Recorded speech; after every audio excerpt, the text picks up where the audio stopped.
amma ba'du.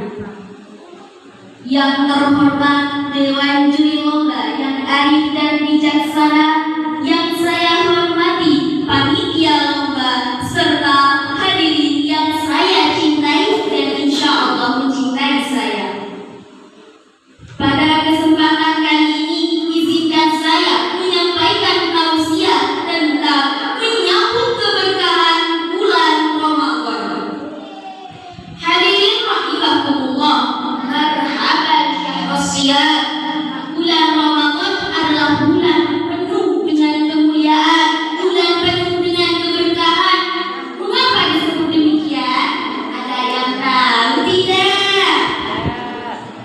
Nah, di bulan Ramadan inilah setiap hal-hal baik yang kita lakukan berupa membaca Al-Quran, bersedekah, berzikir, semua pahalanya Allah akan melipat gandakan.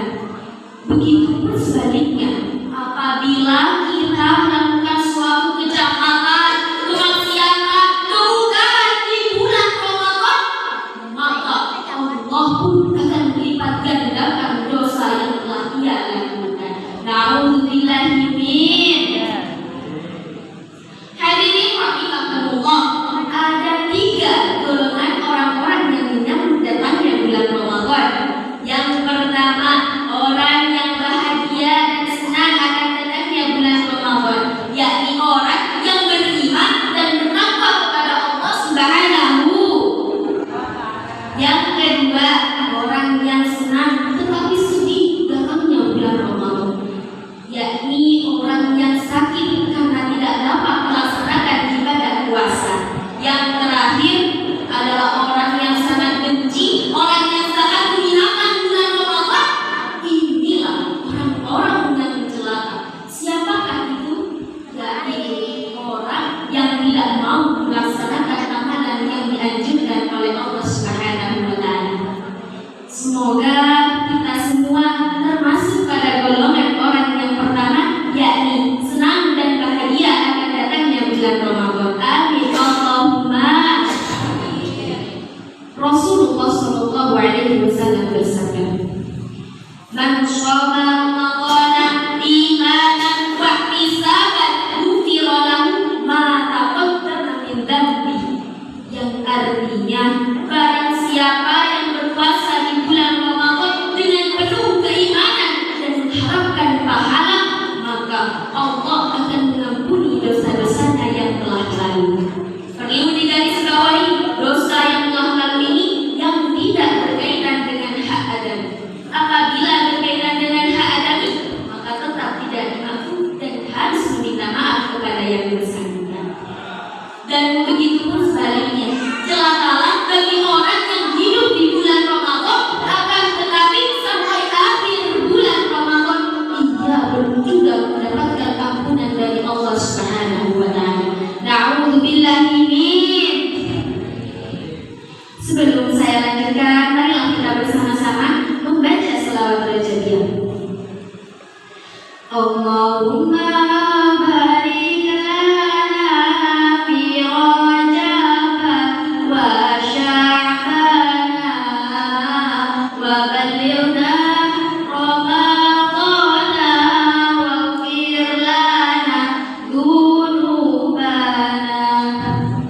Ya Allah, berkahi kami di bulan Rajab dan bulan Sya'ban, dan sampaikanlah kami kepada bulan Ramadan yang mulia. Allahumma sholli ala Muhammad. Hadirin rahimakumullah, Allah Subhanahu wa Ta'ala memberikan kita 5 amalan ringan yang dikerjakan di bulan Ramadan. Ada yang tahu tidak apa saja amalannya? Yang pertama, membaca Al-Quran. Sebagaimana Rasulullah Shallallahu Alaihi Wasallam bersabda, "Al-jannatu mushtaqatun arba'ata nafar." Surga itu merindukan 4 golongan, yang salah satunya yakni orang yang senantiasa membaca Al-Quran. Yang kedua, ibadah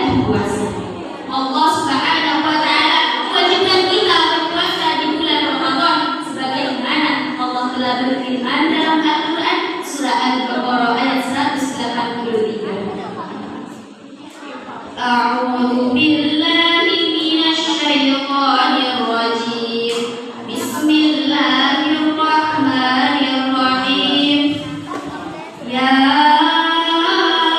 أيها الذين آمنوا كتب عليكم الصيام كما كتب على الذين من قبلكم لعلكم تتقون.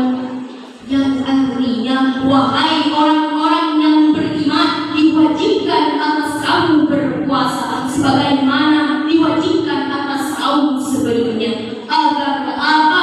La'allakum tattaqun, agar kita menjadi manusia yang bertakwa di hadapan Allah Subhanahu wa taala. Yang ketiga, beristighfar dan zikrullah. Astaghfirullahaladzim, astaghfirullahaladzim, astaghfirullahaladzim, huwa tawwabur rahim. Subhanallah walhamdulillah wa la ilaha illallah. Subhanallah walhamdulillah wa la beristighfar, mengintrospeksikan diri kita dalam dosa-dosa yang telah lalu, serta berpikir agar kita mengingat Allah Subhanahu. Yang keempat, bersedekah di bulan Ramadan, sebagaimana Rasulullah SAW bersabda, "Man fattara sha'iman kana lahu mithlu ajri, ghairu annahu la yanqusu min ajri shaimi syai'an." Yang artinya, barang siapa yang memberikan makanan kepada orang yang berpuasa, maka pahalanya sama seperti orang yang berpuasa tersebut tanpa dikurangi sedikit pun. Dan yang terakhir, yakni menjaga lisan kita. Menjaga lisan ini merupakan ibadah di bulan Ramadan. Sebab apa? Memang tidak berulang. Tetapi ketika kita melakukan suatu dosa dengan lidah kita, maka dosanya lebih besar daripada zina. Na'udzubillahi min. Jadi beruntunglah kita semua yang dapat dipertemukan dengan bulan Ramadan, yang dapat menjalankan amalan-amalan di bulan Ramadan. Baik sedikit atau banyak amal yang kita kerjakan, bila kita mengerjakannya dengan hati yang ikhlas, maka insya Allah kita akan mendapatkan keberkahan dari Allah Subhanahu. Tetapi sebaliknya, apabila kita melakukannya hanya karena ingin dilihat oleh orang lain dan hanya karena ingin didengar oleh orang lain, maka ketahuilah pahala akan sia-sia di hadapan Allah Subhanahu wa taala. Na'udzubillahi min. Semoga kita semua diberikan kelancaran dan keikhlasan dalam menjalankan amalan-amalan tersebut. Dan semoga amal ibadah kita diterima oleh Allah Subhanahu wa taala. Amin. Allahumma amin. Jalan-jalan ke Surabaya, tidak lupa membeli makanan